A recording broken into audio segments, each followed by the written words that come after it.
Congratulations! You've just accomplished the very first milestone of the implementation project. Now, the scope of an ISMS, and I hope I made that clear, should be well considered before advancing to the next steps of the implementation project. Changes to the scope at a later stage of the project can lead to a significant increase in costs and effort.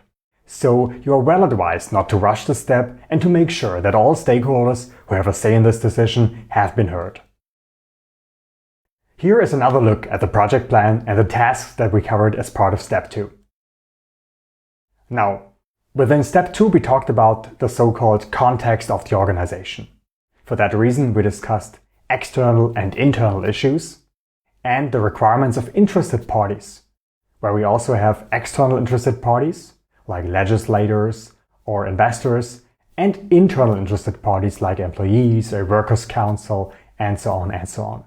Now, this information that is derived from the external and internal issues and the interested parties is both used to determine the scope of the ISMS, which will then help us to determine the boundaries of the system and will allow us to set up the processes, procedures, and controls that will later comprise the information security management system.